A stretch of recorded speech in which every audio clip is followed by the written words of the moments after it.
What's up, guys? I am LQ, and this is the LQ Review. Thank you for joining me here as I review episode 1 of Jessica Jones Season 3, which dropped on Netflix, I think today. I'm pretty sure it was today, the 14th, right? So, episode 1 of Jessica Jones Season 3, it's titled A.K.A. The Perfect Burger. And the whole episode, I was like, trying to figure out why is it called The Perfect Burger? There's no hamburgers in sight the whole episode, and then finally there towards the end it all makes sense. But let's talk a little bit about the episode. The episode is basically about her trying to find her friend Trish, who they had a falling out last season after the death of Jessica Jones's mom, which Trish was responsible for. Is it Trish or Tish? I think it's Trish. But Trish was responsible for it, and they had a falling out. And in this episode, Jessica is looking for her. She's fallen off the grid, fallen off the map, and Jessica's searching for her, and she finds her, and she finds that she's doing the superhero thing. And while she isn't as immune as Jessica Jones is to attack, she's still doing the superhero thing. And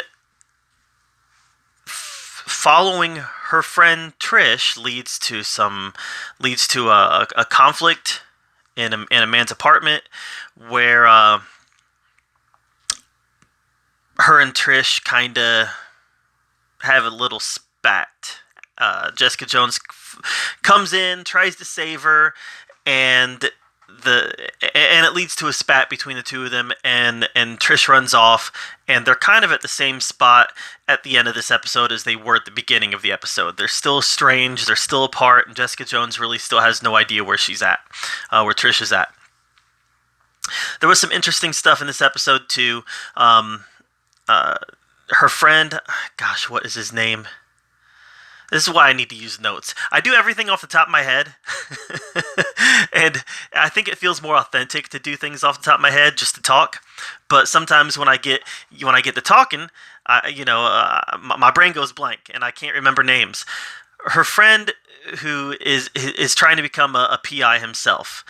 There's an interesting side story with him, where he keeps on getting this Major League Baseball player off the hook for drunken driving, and he feels like he's actually making the world a worse place by continuing to get this guy off the hook, thereby enabling him to drink and drive. And he actually gets behind the wheel of a heavy vehicle and rams into the baseball player, causing a serious injury, and he walks away. So it's a hit and run. That was an interesting side story for me, a story about how is this guy going to reconcile his ambitions versus getting his hands dirty and actually, accomplishing what his job is, which isn't always pleasant. So I like that. And then you got the end of the episode, which is very interesting, where she's at a bar. Jessica Jones is at a bar. She meets a man, and you can tell that this man is there for her. I called it right away. I said, this dude is here for her. And, he starts playing the pickup game, the one night stand courtship game with her. And he ends up talking about the burger that she brought. How that's not a real burger. I'll make you a real burger. Let's leave here and I'll make you a real burger. They go back to her apartment and they start, proceeding to have relations together when the door knocks and she goes to answer it and she's stabbed. And she's stabbed by a figure in a mask. And she's bleeding out, and it looks like she's injured very, very badly.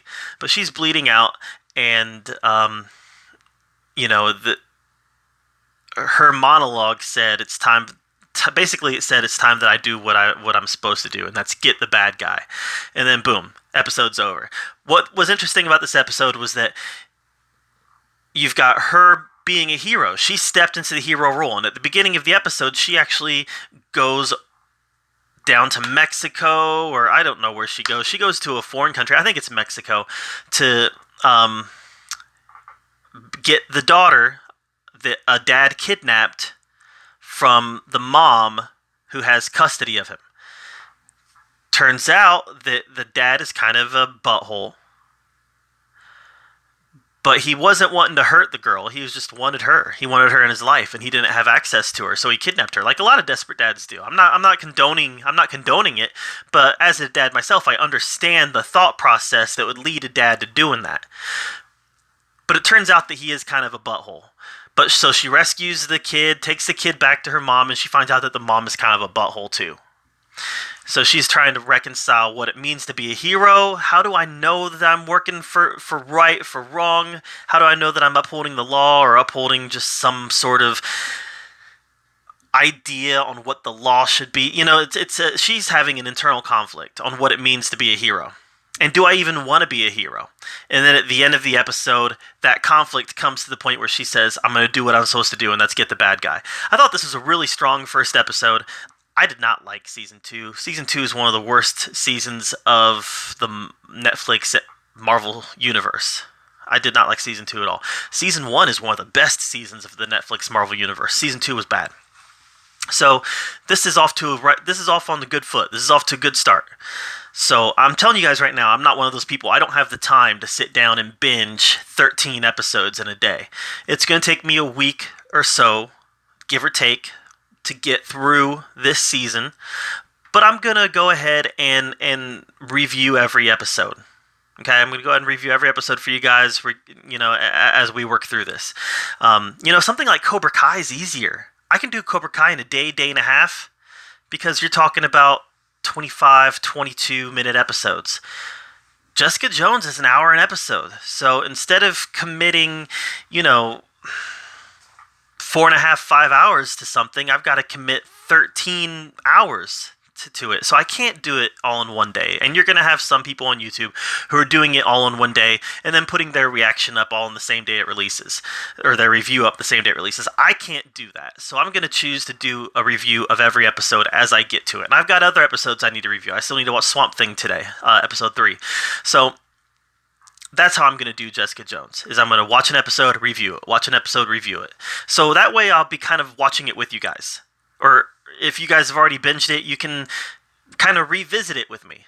So I think that'd be the best way of doing it. But this is a good start, a strong start, and I enjoyed this episode, and I'm hoping that this episode continues, or this season continues on a positive trajectory like this is. What did you guys think of episode 1? Let me know in the comments down below. Hey, if you've already binged Jessica Jones season 3, please don't spoil it in the comments down below, because like I said, I do want to watch it and I do want to get through it myself. So please don't spoil it in the comments down below. But thank you so much for being here at the A.K.A. Review. Do me a favor, hit that subscribe button, and I just appreciate you guys watching, where we talk about all the geeky, nerdy stuff that we love to talk about here at the A.K.A. Review. And until next time, we'll see you later.